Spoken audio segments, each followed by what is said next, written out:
All right, so I'm going to look at the example on slide 33 of lecture number 8. So in this problem we have a linear machine, and you can see I drew the schematic of the linear machine right here. So we have a magnetic field of 0.1 Tesla, which is going into the board.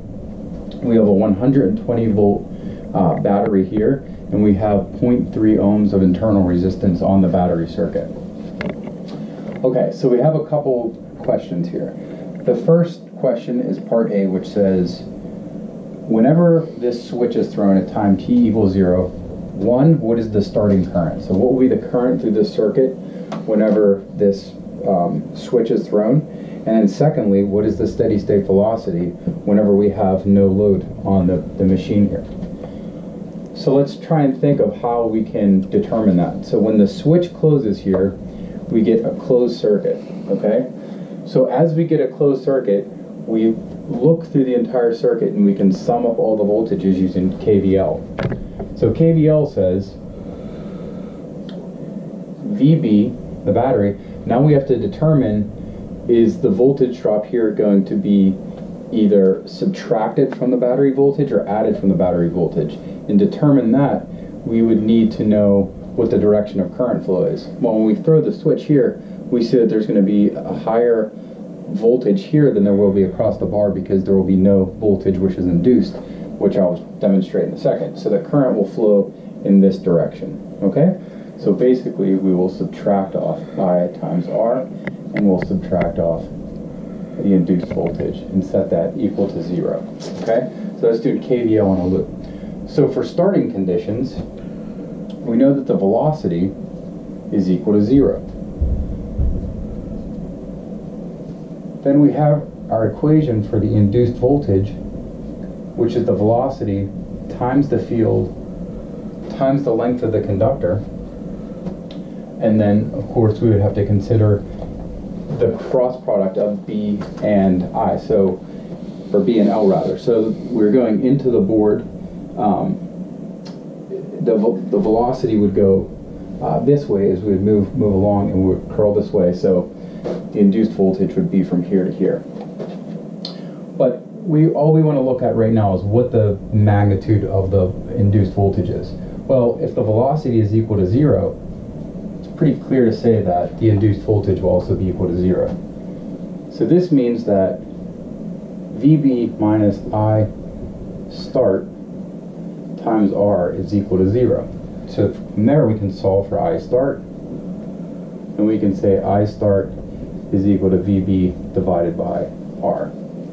So VB is 120 volts, R is 0.3 ohms, and calculating that, we get that the starting current of the machine is 400 amps. Okay, so the second part of the question is, what is the steady state speed? So recall, at steady state, under no load conditions, we know that steady state occurs whenever we have an induced voltage equal to a battery voltage, right? So this is the condition for steady state. VB is equal to the induced voltage, right? So if they're equal to each other, and we know that the induced voltage is equal to the velocity times the field times the length of the conductor, we can say that the battery voltage is equal to those same quantities. And instead of velocity here, I'll replace that with steady state velocity. And from here, we can solve for steady state velocity, and it is equal to the battery voltage divided by the field times the length of the conductor. So putting in the actual values here, we have the steady state velocity is 120 divided by 0.1 times 10, and that gives us 120 meters per second. So under no load conditions, when we close this switch and let the bar accelerate until it hits its steady state speed, that steady state speed will occur at will be a magnitude of 120 meters per second, and the current whenever this starts is 400 amps. Okay, so let's look at the second part of the question. So the second part of the question says, if a 30 Newton force pointing towards the right, so a 30 Newton force is exerted this way, right? So we have F applied. Okay, F applied is equal to 30 newtons. It's exerted onto the bar this way. We want to know a couple things. What will the new steady state speed be? How much power would be produced or consumed by the bar? How much power will be produced or consumed by the battery? And we want to answer the question, is the machine acting as a motor or a generator? Okay, so when we apply this force and we're at steady state, what's going to happen is we're going to increase to a speed greater than steady state. So under this new condition, we'll say that the velocity is greater than the steady state no load velocity. So I'll note that that's no load.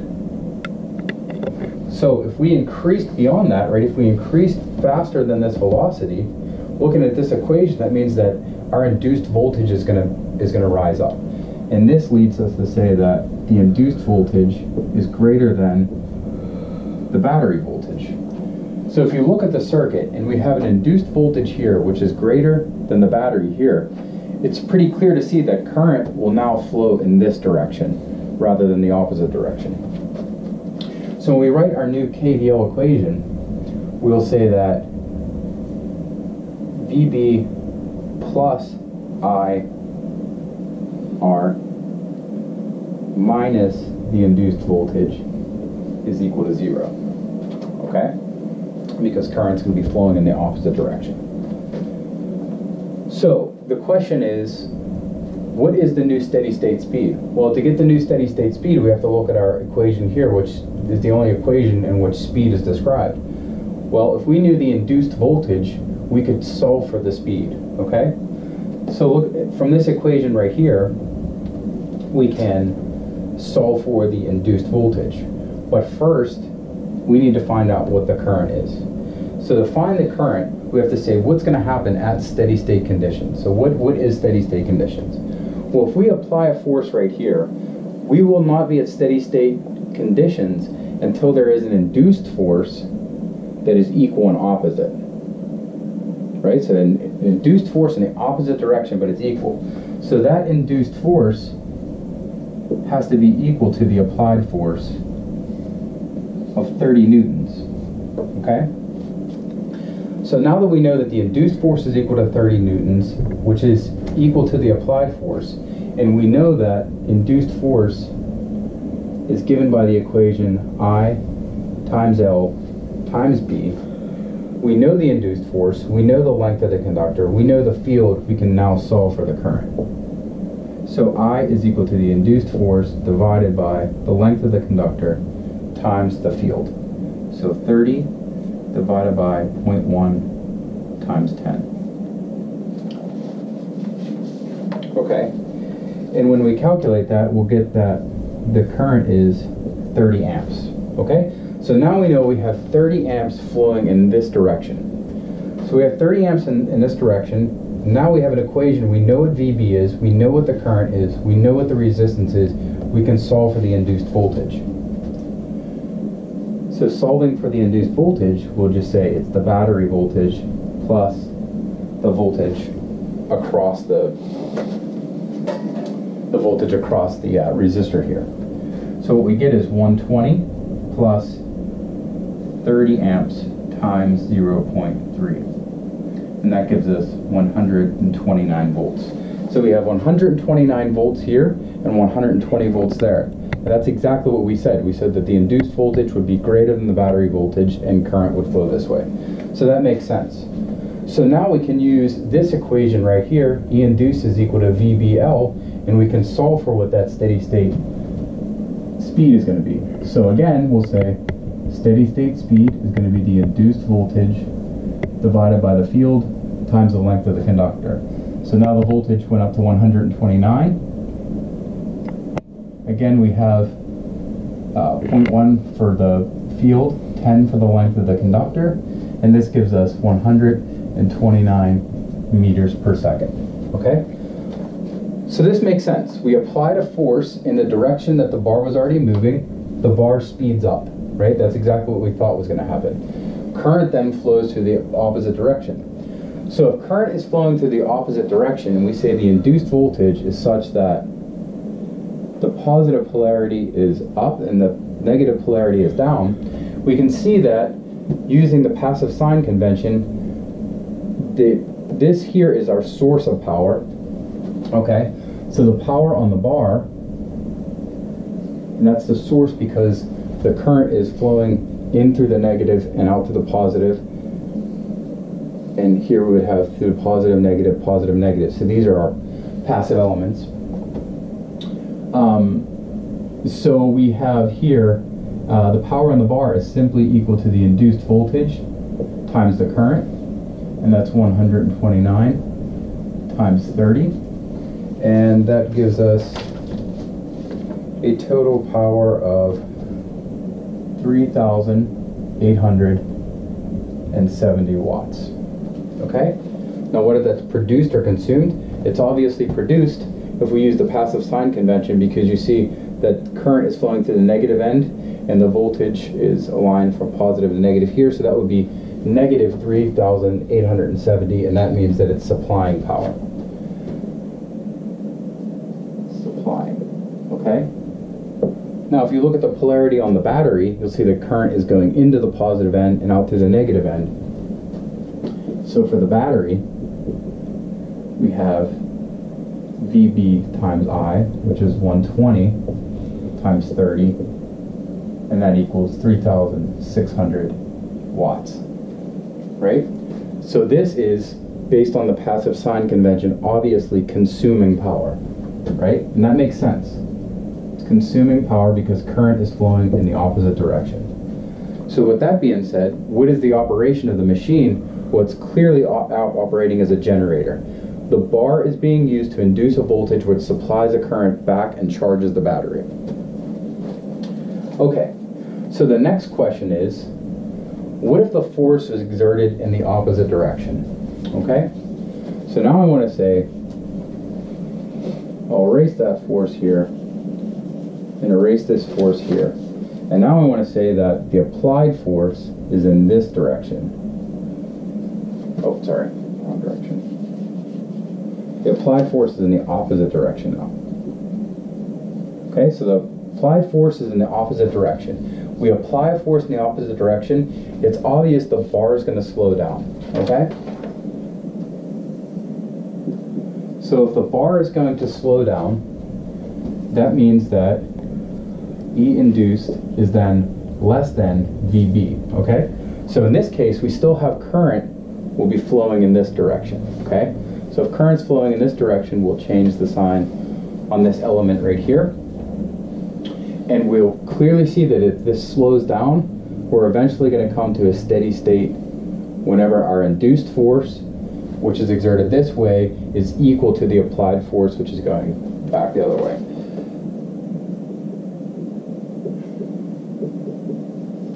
Okay, using the same equation, we can say the induced force is equal to the applied force of 30 newtons. And then from there, we can use the induced force in the same way we did in this equation right here to solve for current. So we'll say induced force divided by the field times the conductor is equal to, oh sorry, not the induced voltage, but rather the current, right? So we have 30 divided by 0.1 times 10. Again, we get 30 amps. However, the difference is, in this case, we have 30 amps flowing in this direction rather than the other way. Okay, so in order to answer that, what is the steady state speed? We can just follow the same process. The only thing that changes here is this equation. Since now current is flowing the opposite direction, we need to change the sign right here from plus to minus. So we'll say the induced voltage is equal to the battery minus the voltage drop across the resistor. So that's 120 minus 30 times 0.3, and that gives us 111 volts. Okay, so now you can see in this case, the induced voltage is less. So what does that mean exactly? Well, if the induced voltage is less, we can now calculate the new steady state speed using the exact same equation, E induced divided by L times B, and that gives us 111 divided by 10 times 0.1, and from there we can see then in this case the bar slows down to 111 meters per second, right?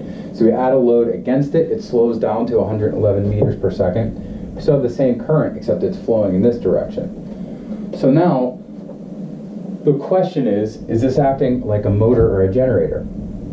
Well, it's the exact same thing, right? The force on the bar, except that it's in the opposite direction and the current is going this way. So in this way, it's actually acting like a motor, right? Because the induced force is trying to overcome the applied force against it, right? So it's pushing that applied force against it. Okay, so for the very last point, let me write that down. For the very last point, we want to say, okay, what's the effect of changing the field strength?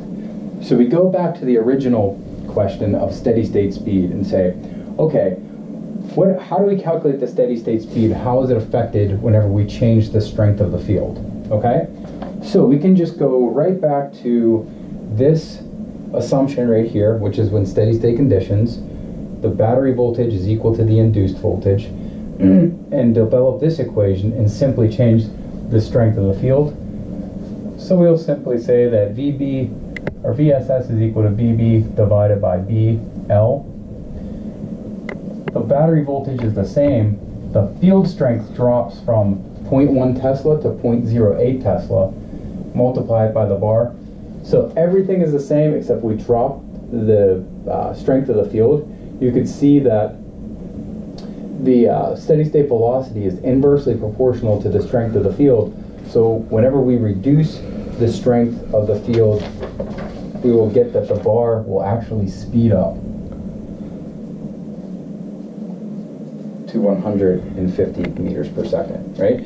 So with the original conditions, we were at 120 meters per second, but we reduced the strength of the field, and we can see that our ultimate steady state velocity is increased to 150 meters per second. Okay, thank you. Okay. I have one more. This one only takes like 2 minutes. So.